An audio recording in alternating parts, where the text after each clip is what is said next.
Hey y'all, what's up? It's your girl Gabs and welcome to my channel. We are back for another episode of whatever the heck this is. I have changed the title of it, as you can see. This is now Gabbie's Watch List, which I think is more current with how we watch our media these days. Like TV Guide. Who's watched TV Guide? I haven't watched TV Guide in years. Like, if y'all don't know what that is, I remember like having cable and it was like you would go to channel 99 and it would have like just like this scrolling list of all the shows that like coming up, like how you would go to like your guide, like if you have like the fancy cable that nobody pays for anymore, like that, except you'd have to sit and wait. I would sit and wait 2 minutes for Cartoon Network, Nickelodeon, and Disney Channel to pop up so I would know what was coming on. Those were the days.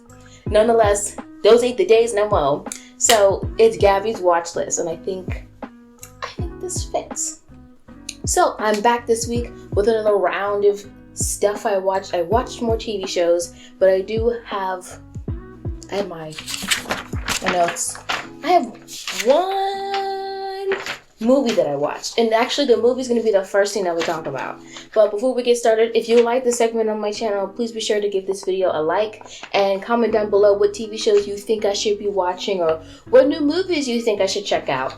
I am finally part of the big four platforms. I have Disney Plus, HBO Max, Hulu, and Netflix. So I feel like I have everything that I need now. I have everything that I need. So with that being said, let's go ahead and talk about this first movie on my list. The first thing on my list is Confessions of a Teenage Drama Queen. I used to love this movie. I'm just seeing it in my mind's eye. This movie was so much fun for me to watch. I haven't seen this movie in probably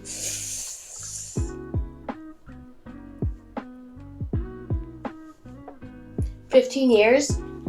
Confessions of a Teenage Drama Queen stars Lindsay Lohan, and I'm gonna say it right now, my good sis did not get her flowers. She did not get all the flowers she deserved. So when I saw online that she's trying to make a comeback, I'm like, yes sis, come hither, okay? She was my childhood. She was dominating the screen in those early 2000s.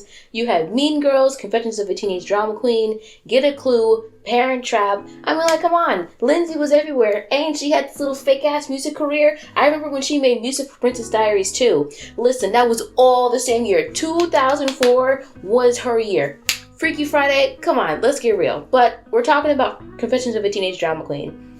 If you haven't heard of this movie, then I can understand why you haven't heard of it. I don't want to say live under a rock, because it is one of those like weird movies. Like, I kind of didn't realize that it was produced by Disney until I found it on Disney Plus, and it has a whole bunch of starter stars in there. You had Allison Pell, you had Lindsay Lohan, you had Megan Fox, you had that one chick, I forget her name, but she was on that Disney show, Living Life with Derek. Was that Disney? I think it was Disney. Confessions of a Teenage Drama Queen is actually based off a book, and I don't think I would read the book now, but I would have read the book if I realized it was a book when I was like a preteen. I wasn't a preteen when this came out. I was 7. I still would have read the book, okay? I still would have read the book. Regardless, the movie is about this young girl and she wants to be a star, but she's so dramatic. I came across this one video on YouTube, and it's basically about how Confessions of a Teenage Drama Queen basically invented stan culture, and I 100% stand by that. I can't even imagine how different this movie would be if they had social media embedded into it. I still think this would be a really good show. So the premise of the movie, let me give you a full premise of the movie. So Lola Sepp moves from New York City to New Jersey with her mom and her twin sisters. She is having a little bit of a rough time adjusting to suburbia because her mom is a single mother, and Lola, she lies a lot. She's not necessarily like a liar, but she does lie. She exaggerates the truth. More so, she's just really melodramatic, you know? Drama queen, she really does just drag things like really to the extreme. So Lola moves there and she meets this girl, and they become best friends because they're both huge fans of this group named Sid Arthur. The world comes crashing down when the group ends up breaking up, and the girls are trying to figure out how they're going to get to the concert and meet Stu Wolf, who is the lead singer of this band, because this band is their whole world. Other part of the movie is that Lola is trying to become a superstar, and part of her superstar journey is to become the lead in this new school musical, a modern rendition of George Bernard Shaw's Eliza Doolittle, but they call it Eliza Rocks. They add contemporary music, and obviously Lola gets the lead because my good sis is a star. You got your enemy, Megan Fox, playing the other popular girl who is just mad that Lola is that bitch. I'm so sorry that somebody from New York City came in and walked into your territory and made it look effortless. But nonetheless, Lindsay Lohan has that effect on people, especially in 2004. Nonetheless, the whole story, it has sort of like a cartoon. The show has a sort of comic booky sort of feel to it because of its like 2D pop-ups. I wouldn't say like cartoon, but like magazine collage as things kind of pop up as Lola daydreams and has these fantasies and how she wants her life to really look and be. But you know, throughout the movie you get these sort of tidbits to let us know that Lola is doing a lot to keep up this appearance of being more glamorous than she kind of is. She already is glamorous. She doesn't need to exaggerate and lie, and I think that's what she learns over time. This movie was my shit growing up. When I was 7, I was watching this movie all the time. Literally, y'all don't even understand. There have been songs ringing in my ears for the past decade, and I didn't know where they were from, and at least 20% of them came from this movie. I remembered every single song that was playing diegetically and non-diegetically. Amen to memory, okay? Because I was living my best life watching this cute little movie. I'm gonna say it once, I'm gonna say it 1,000 times. Baby Gabbie deserved this as a TV show. Adult Gabbie deserves this as a TV show. There's a YouTube video out there that's basically explaining how Confessions of a Teenage Drama Queen invented stan culture. Y'all should totally go check it out because it's literally fucking hilarious. The dramaticness in which Lola and her best friend, what's the best friend's name? Oh my god, what's her name? Ella Gerard. How could I forget Ella Gerard? An icon. My good sister's character growth? Chef's kiss. She went from a shy bunny to a bad bitch that did not give a fuck if you're gonna lie about her being at a celebrity party. Period. Listen, I could go on and on about Confessions of a Teenage Drama Queen, but I think I made myself very clear. This was a great reliving moment for me. I highly recommend watching movies that you thoroughly enjoyed when you're a kid. There's something about movies that you watch when you're a kid because you're completely oblivious to the disgusting hot mess that is the planet, but you still get to receive the media that makes watching the media so impeccably great. And that's how I feel about every movie made in 2004. Next title. It's time for Animaniacs. Okay, so I actually have only watched Animaniacs for the first time ever by watching the reboot. I know, I'm terrible. I'm like totally shitty because I didn't watch the original. I just didn't. It didn't really like ring to me to watch it. And the only reason why I watched it was because a friend of mine was like, you would like it. It's the type of humor that you would like, Gabbie, and it's super funny and you should check it out. So I checked it out and I'd be laughing my ass off at this shit. The wit, like, it's like a whole feast every time I watch an episode because I'm like, that is really smart. I love really smart meta humor. I like it when it's done tastefully and not like a drag. Animaniacs does a really good job of it. It also has a really annoying way of making its music ring in my ears. The theme song has been stuck in my head for weeks. I will be in the middle of doing virtually anything and all I hear is, we're Animaniacs. Dot has wit and yak go yak. Over and over and over again. It doesn't stop unless I make it stop, and then it still keeps going. But I did just finish the show. I am going to watch the original, obviously. I cannot wait for the reboot second season to come out, though. It's already been approved. I'm just waiting for Hulu to drop it because I'm ready to watch it. I think if you like wit, that type of humor, or if you want to see meta done well, this is the show to watch. But I think the wit and the humor of the show, chef's kiss. It's superb. It's like, I wish I could write like that. So watching that show and really analyzing how the beats work in the show and the dialogue, it feels like an educational moment, yet an entertaining moment for me as well. But like, also, how the fuck is this a kid's show? Because like, I get the jokes. There are jokes in there and I'm like, what? Do kids get this shit? But also, kids have social media now, so kids know more than me probably. Next title. iCarly. First of all, let's talk about how iconic that theme song is. I have not watched that show in a good, 9 years. And as soon as I started playing it on Netflix, I sang the whole thing. I even went back and replayed it so I could sing it again. Iconic.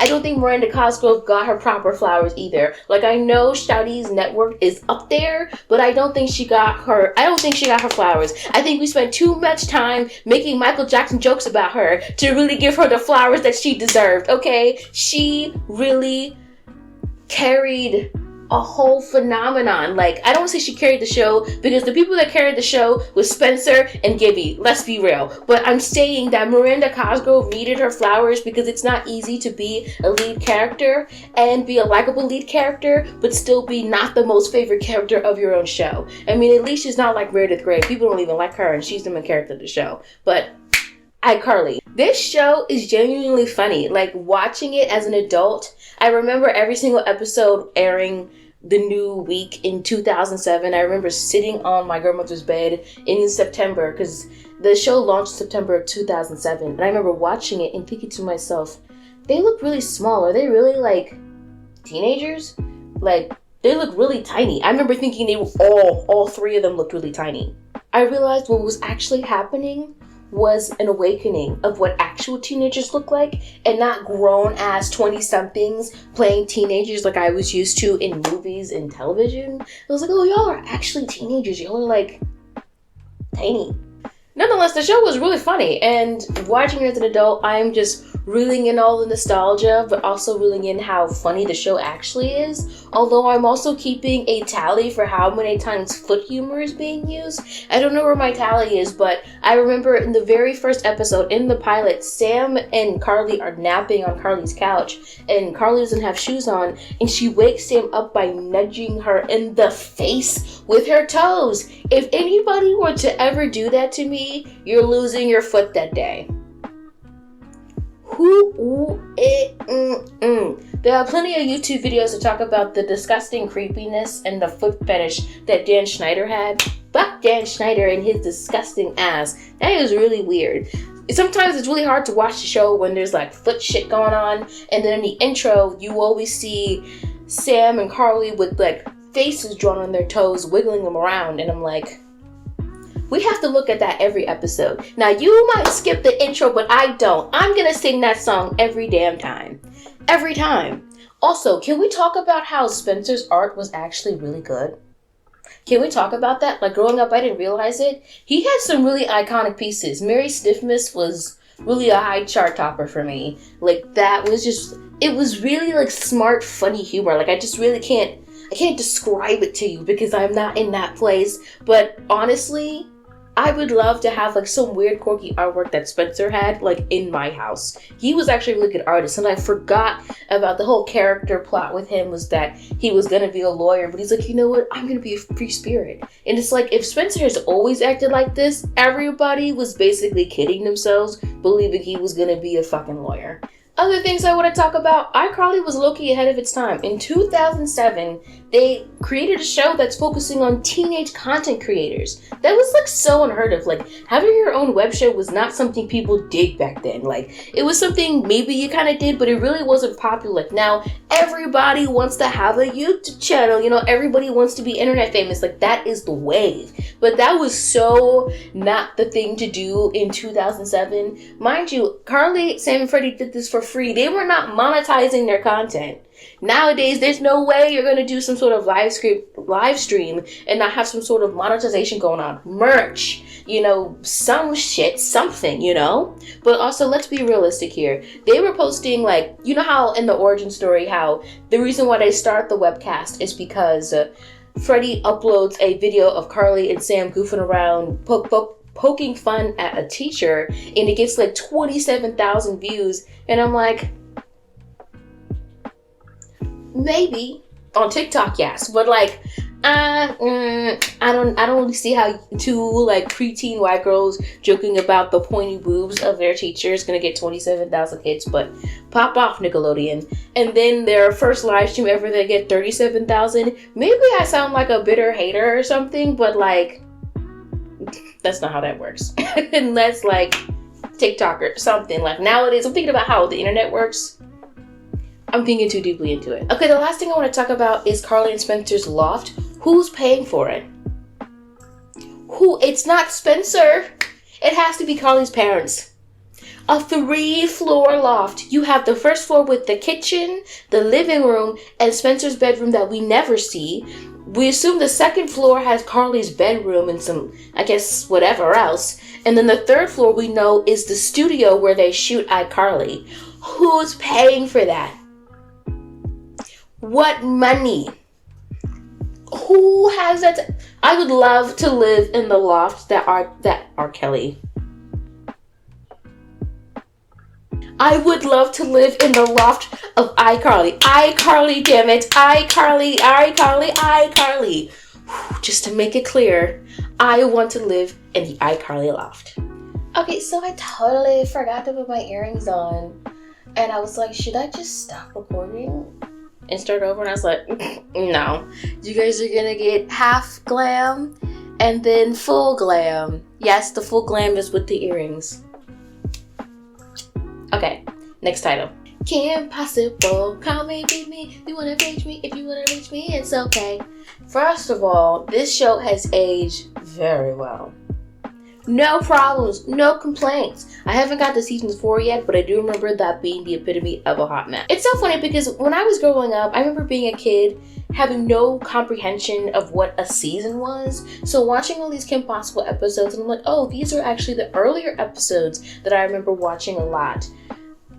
And then you see the progression as you're like watching when you get older. But as a kid, I just remember I tune in each week for the new episode, but not really conceptualize it's a new season. Unless, like, the only time I could conceptualize, like, a new season as a kid was when they changed the art style. The only 2 shows I remember them doing that drastically was American Dragon Jake Long. Disney Plus, we got problems. Why is that not on Disney Plus? And 2, The Replacements. That had the wildest ending. If y'all never saw the ending to The Replacements, you need to go watch it. That was the most iconic episode of the whole season, of the whole show, was The Replacement season finale. But we're not talking about The Replacements, we're talking about Kim Possible. Kim Possible, iconic theme song, iconic main character. Yo, the fights with Shigo, just as iconic as I remember them.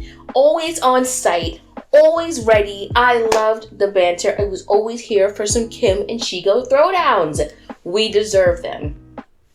You know what we also deserve, Disney Plus? We deserve a Stitch in Time. Okay, they have the other Kim Possible movie, So the Drama, and you know what? That one's cute, that one's fine. And I watched it like 2 years ago, and it wasn't as good as I remember, but there's no way that a Stitch in Time does not hold up. I deserve a Stitch in Time on Disney Plus because I want to watch it. And I know everybody else wants to watch it too, because like I said, it was the best Kim Possible movie. Although there were some things that just didn't make a lot of sense to me. Like, why was Kim not charging?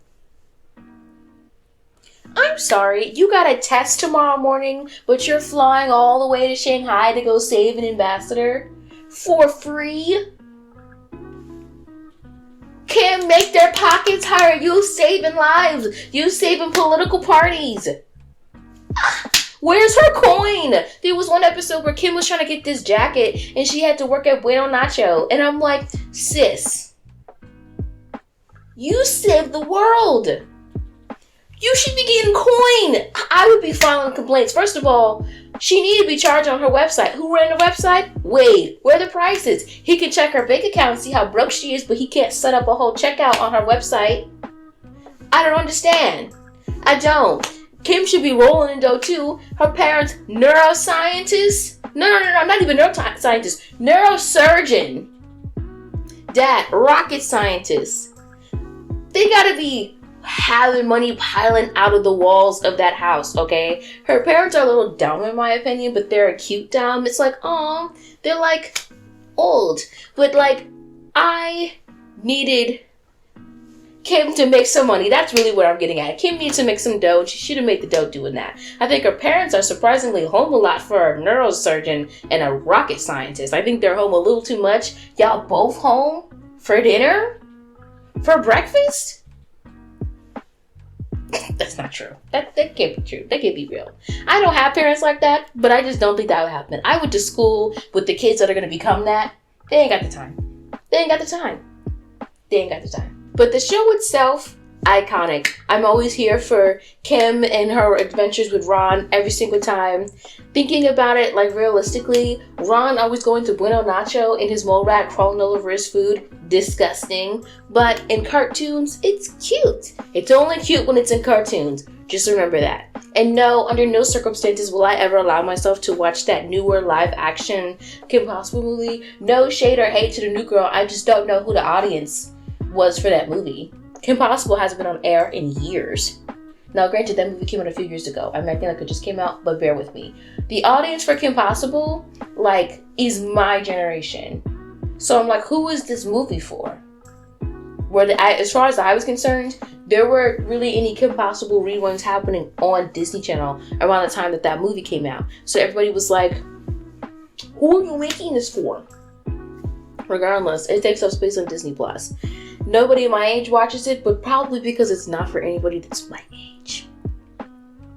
Nonetheless, I will patiently wait for a Stitch in time because I deserve it. Next is Gumball. Is it like The Adventures of Gumball? Gumball is the shit. I think I'm on season 2 of Gumball. And the funny thing is I remember when it first came out in the early mid 2010s, and I remember watching the episodes and it being so funny. But I did a little research and found out that the show evolved so beyond what the first season was, and I can see the remnants of that in season 2, how it just continues to grow and grow and grow with its humor. Single-handedly one of the funniest fucking shows I've ever watched in my entire life. I don't give a damn if you're a grown-ass person or not. You should be watching this show because of how smart and funny it is. Like, that's what I'm like really blown away by these different cartoon shows that I've been watching, because I've been watching a lot of animation lately. The humor is smart. I don't understand why cartoons are even for kids anymore, because the jokes go over their heads. The jokes go over the kiddies' heads. The kids, they're bobbing, they can't see it, they can't see the joke. There was nothing I hated more when I was a child was not getting the damn reference. One of the most revolutionary things about growing up is knowing the references. But also, one of the cooler, nuancer things about growing up was learning the references over time, and you're like, oh, that's why that's funny.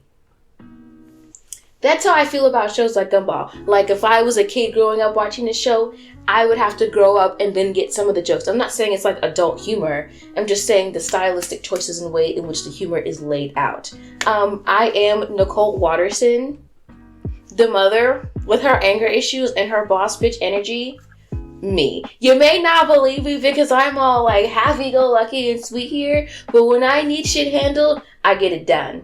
And I feel like Nicole Waterson does not get her flowers, but also I'm only on season 2. She be handling shit. What I think is funny about Gumball is that it has that kind of trope where it's like, you know, great wife feels like she's settling for like ain't shit husband, you know, with like Marge Simpson, with The Simpsons, and Lois Griffin with Family Guy, you know, these idiotic, sloth, dumbass, like, husbands, but they love them and they're sweet. Okay, cool. I like how the dynamic works in Gumball because it's so funny how they have so much self-awareness about how terrible the relationship is, but how much it works because they've written it to be that way. Like, the meta in Gumball is different than the meta in Animaniacs.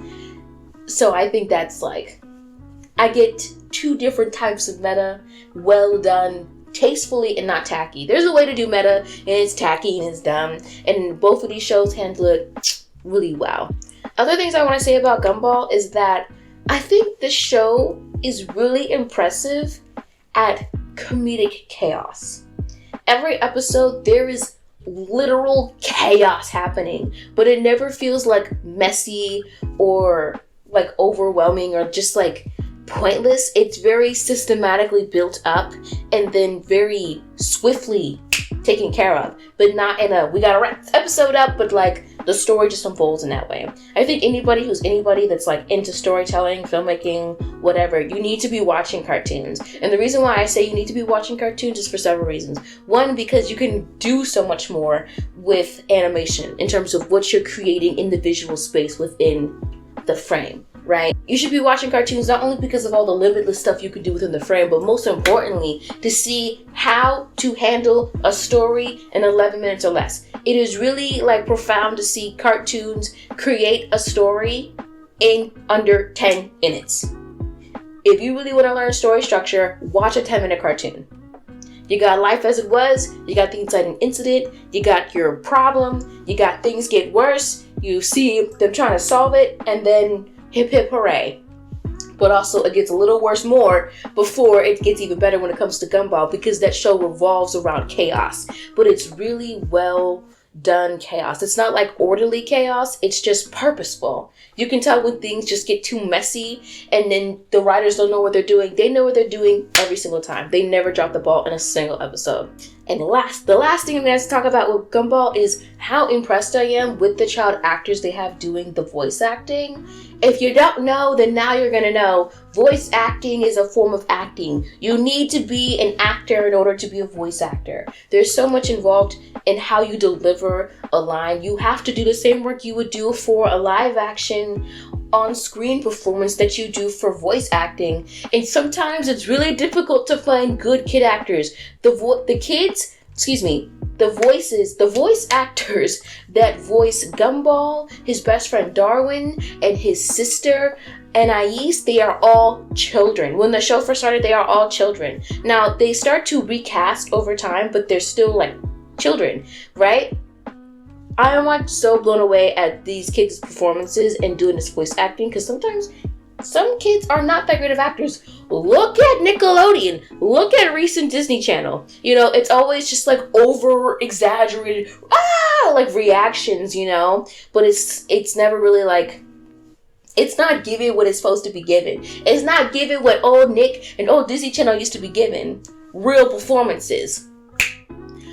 Nonetheless, that's what I get from Gumball, from these small kids, and I am like eating it up. I never want this show to end. I don't. I'm only on season 2, so I still have time to soak it all in. But that show, one of the funniest shows I have ever watched in my life. Like, highly recommend. Don't pay attention to the whole 4-7-year-old kids rating it is. You could be grown and watch the Adventures of Gumball, or the Adventures of Gumball, whatever it is. You could be grown and watch it. It's great. Okay, the last show on my list is the one and only Regular Show. Regular Show is iconic. Everybody knows that. I've never sat and fully watched Regular Show like I wanted to when it was on air. I used to watch episodes nonchalantly all the time. And when I started watching the show regularly, like now, I realized, okay, I've seen more shows of Regular Show than I thought, but not as many. There are 8 seasons. And right now, I'm on season 6. I've been watching the show for a couple months now. And I gotta say, seasons 1 through 4, premium Regular Show episodes, like top of the line Regular Show episodes with seasons 1 through 4. After a while, I felt like it was kind of lagging a little bit, like how the kind of punch it had. Every once in a while, like I'm getting those episodes, like I'm on season 6 and I am getting those like really good juicy episodes, but it wasn't like how it was like in those first 4 seasons. I think like after a while I was wondering like, where's Rigby? Where is Rigby? Sometimes it felt like Mordecai was the main character and Rigby was the sidekick. And I'm like, I thought we were a dynamic duo here. So I think for a while, like they really did turn Mordecai into like the main character. And I can kind of dig that because Mordecai is like a more likable character. But at the same time, Rigby became more likable the more they were focusing on Mordecai. Because you saw Rigby sort of growing, you know, his crush for Eileen and kind of being like the voice of reason at certain points for Mordecai. So it's just really funny. I'm not saying Regular Show is a bad show after like season 4. Like the show is great, and CJ is my favorite girlfriend for Mordecai. Like I love her. But I will say that one of my favorite episodes of Regular Show is the Friend Zone episode with Mordecai and Margaret. It's one of my favorite episodes. That episode's my favorite. And Brain Eraser, that's the episode when Mordecai sees Pops naked and they try to go back and fix Mordecai's memory.